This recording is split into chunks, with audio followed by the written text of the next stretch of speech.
Good morning students. आज हम करेंगे एक्सरसाइज 4.4। इसमें हमें मूलों की प्रकृति ज्ञात करनी है। तो इसे बताने के लिए मैं आपको इसके कुछ रूल्स बताऊंगी। आपका पेज नंबर 98 पे इसके रूल्स बताए हुए हैं कि हमारी जो द्विघात समीकरण होते हैं उनकी मूलों की प्रकृति कैसे होती है। तो नंबर 1 है हमारे पास कि दो भिन्न वास्तविक मूल होंगे अगर हमारा b² - 4ac की जो वैल्यू है वो 0 से ज़्यादा होती है। b² - 4ac क्या है बेटा? हमारा विविक्त कर है जो हम निकालते हैं। हमारी समीकरण अगर ax² + bx + c = 0 के बराबर होती है तो हम उसमें विविक्त कर निकालते हैं। विविक्त कर होता है हमारा d = b² - 4ac। अगर हमारा b² - 4ac की वैल्यू बेटा 0 से ज़्यादा आती है यानी कि प्लस में आती है तो हमारे जो वास्तविक मूल होंगे वो कैसे होंगे? दो अलग अलग होंगे, दो भिन्न भिन्न होंगे। और अगर हमारी b² - 4ac की वैल्यू यानी कि d की वैल्यू हमारी 0 के बराबर आती है तो हमारे जो मूल होंगे वो कैसे होंगे? बराबर वास्तविक मूल होंगे। दोनों मूलों की जो वैल्यू आएगी, जो हमारी दोनों x की वैल्यूज़ निकलेंगी वो कैसी निकलेंगी बेटा? बराबर निकलेंगी। और थर्ड है हमारा अगर हमारी b² - 4ac की वैल्यू जो है 0 से कम हो यानी कि <0 हो तो हमारे जो मूल होंगे वो वास्तविक नहीं होंगे। तो कोई भी वास्तविक मूल नहीं होगा। हमें जो क्वेश्चन है वहीं पर ख़त्म कर देना है। अगर हमारी b² - 4ac की वैल्यू जो आएगी वो माइनस में आएगी।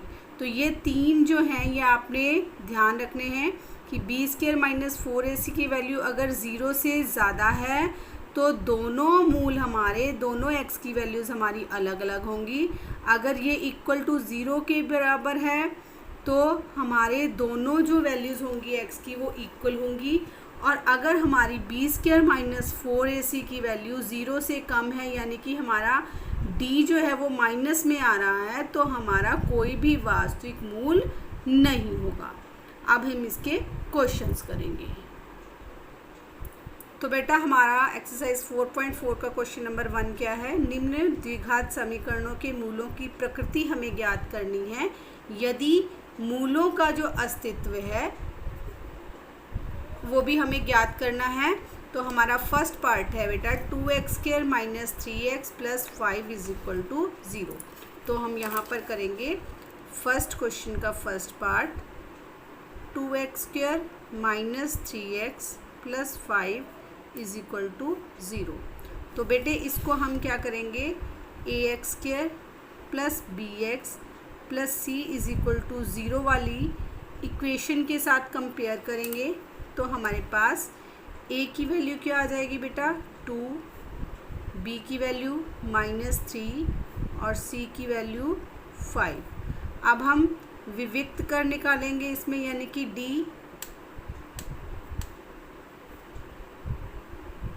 जिसका फॉर्मूला है b² - 4ac। तो b की वैल्यू हमारे पास है बेटा -3 तो -3 का क्या करेंगे? स्क्वायर -4 इंटू a की वैल्यू है हमारे पास 2 और c की वैल्यू है बेटा हमारे पास 5। तो -3 का स्क्वायर करेंगे तो बेटा हमारे पास आएगा 9 -4 को 2 से मल्टीप्लाई करेंगे 8 और 8 को 5 से मल्टीप्लाई करेंगे तो हमारे पास आ जाएगा बेटा 40। 8 को 5 से गुना करेंगे तो 40 आएगा। अब हम 9 में से 40 को माइनस करेंगे तो हमारे पास बचेगा बेटा -31। तो वैल्यू जो आई है बेटे हमारी क्या आई है? -31 जो क्या है? 0 से छोटी है। अब हमारी वैल्यू जो है वो 0 से छोटी है तो हम यहाँ पर लिखेंगे क्योंकि -31 जो है वो 0 से छोटा है इसलिए इस समीकरण के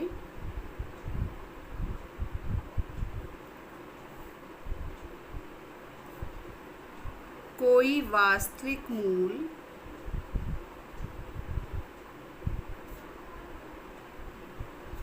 नहीं है।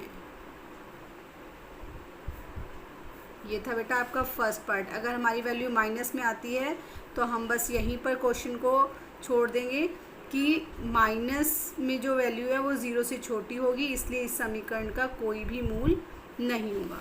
अभी हम इसका सेकंड पार्ट करते हैं।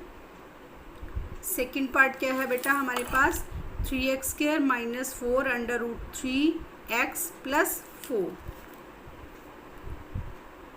3x² - 4 √3x + 4 = 0।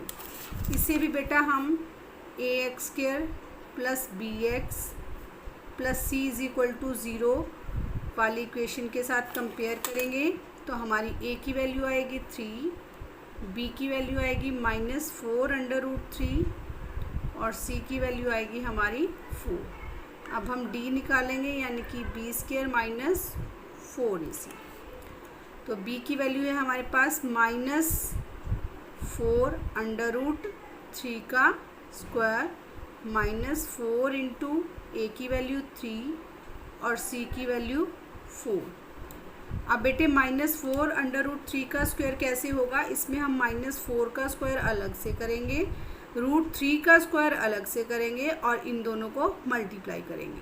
तो -4 का जो स्क्वायर होगा वो होगा हमारा 16 और √3 का जो स्क्वायर होगा वो हमारा होगा 3। और अब हम इन दोनों को करेंगे मल्टीप्लाई, -4 × 3, 4 को 3 से गुना करेंगे तो आएगा 12 और 12 को 4 से गुना करेंगे तो आएगा हमारे पास 48 यानी कि 48। और 16 को 3 से गुना करेंगे तो भी हमारे पास आएगा 48 -48। तो 48 में से 48 माइनस करेंगे तो हमारे पास क्या आ गया बेटा, 0 आ गया।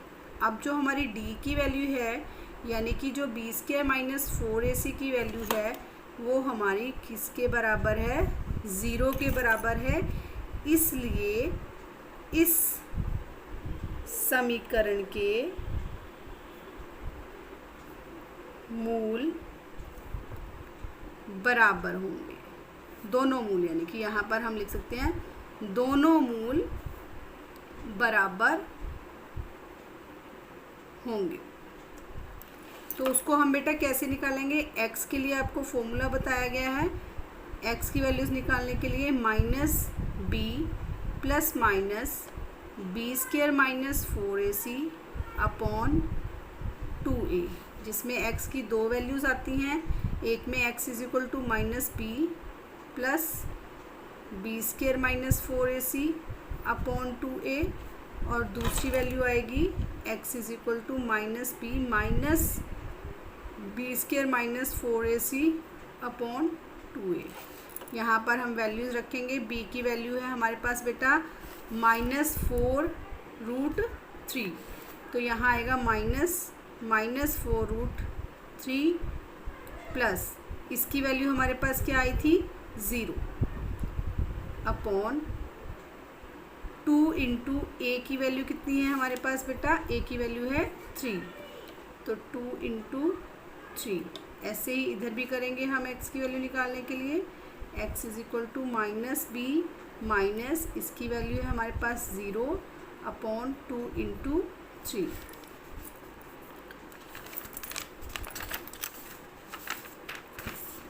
अब हमारे पास x की वैल्यू है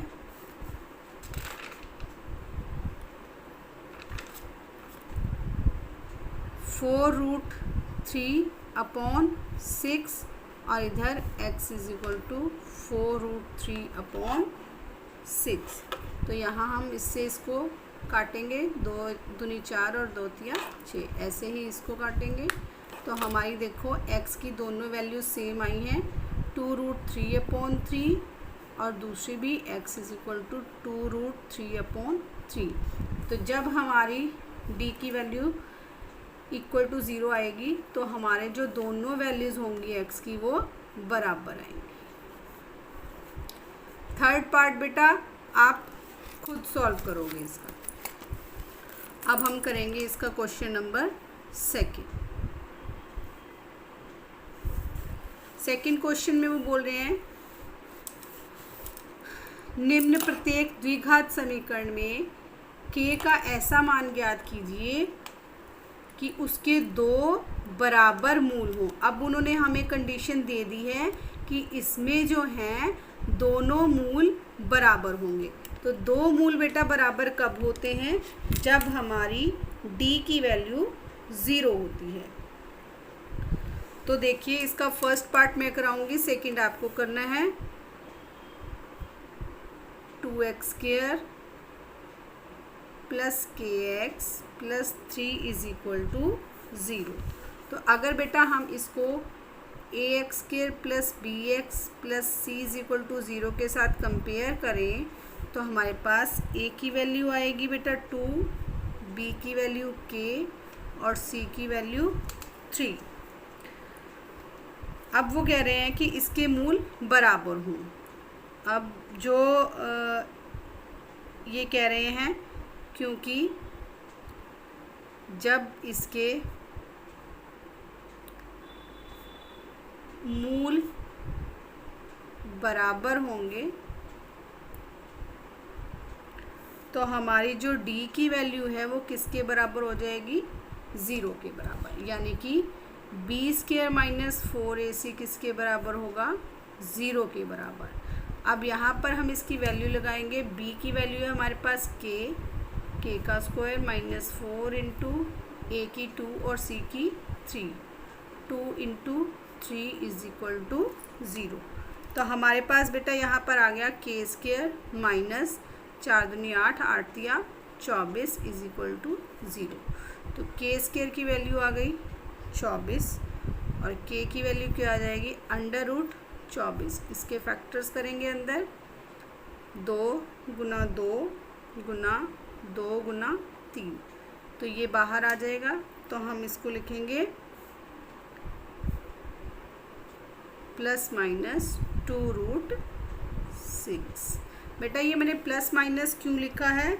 जब भी हम किसी चीज़ का वर्गमूल निकालते हैं तो उसके आगे हम प्लस या माइनस लिखते हैं, क्योंकि माइनस का अगर हम वर्ग करेंगे तो वो भी प्लस में आएगा, और अगर हम प्लस का वर्ग करेंगे तो वो भी हमारा प्लस में आएगा। चाहे हम -3 का वर्ग करें वो भी 9 के बराबर है, अगर हम 3 का वर्ग करें तो वो भी 9 के बराबर है। तो इसलिए जब हमें किसी चीज़ का वर्गमूल निकालना होता है तो हम क्या करते हैं, उसके आगे क्या लिखते हैं? प्लस माइनस लिखते हैं। तो इसमें जो है k की वैल्यू क्या आएगी बेटा? Plus minus 2 root 6। अब सेकंड पार्ट बेटा आप करोगे।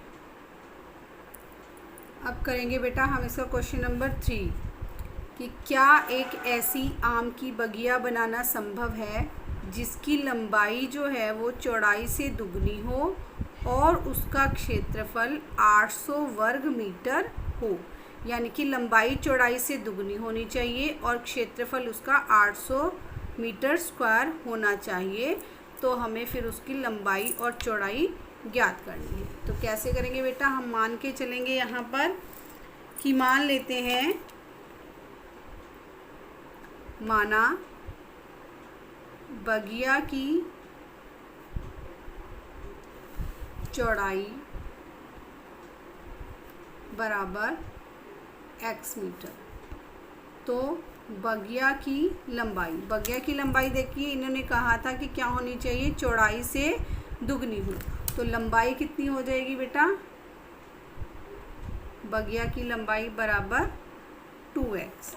फिर प्रश्नानुसार उन्होंने कहा है कि इनकी जो क्षेत्रफल है वो कितना होना चाहिए?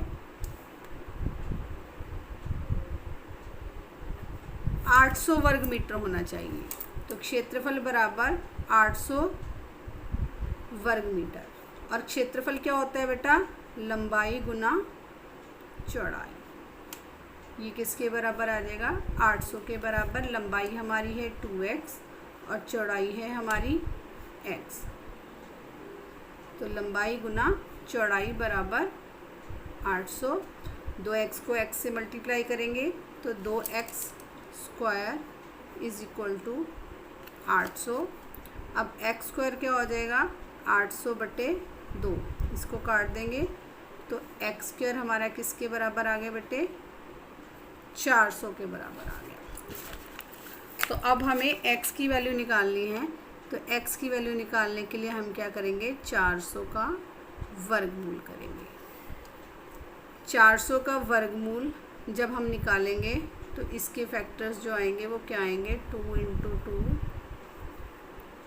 Into 2 into 2 into 5 into 5।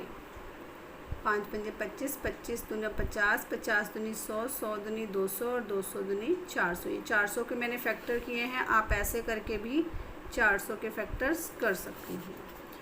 तो अब हम इसकी वैल्यू निकालेंगे तो x की वैल्यू हमारी क्या आ जाएगी बेटे, 20। अब मैंने यहाँ पर भी x का वर्गमूल निकाला है, लेकिन मैंने यहाँ पर प्लस माइनस नहीं लिखा, तो हम प्लस माइनस लिख सकते हैं। लेकिन हम यहाँ पर वैल्यू कौन सी लेंगे बेटे, केवल प्लस वाली लेंगे, क्योंकि जो भी हमारी चौड़ाई होती है वो कभी माइनस में नहीं होती। इसलिए x की वैल्यू क्या आ जाएगी हमारे पास, 20 मीटर। यानी कि इसकी जो चौड़ाई है बगिया की चौड़ाई आ जाएगी हमारे पास x बराबर 20 मीटर और बगिया की लंबाई हमारे पास आ जाएगी 2x is equal to 2 into 20 यानी कि 40 मीटर। अभी नेक्स्ट क्वेश्चन है बेटा,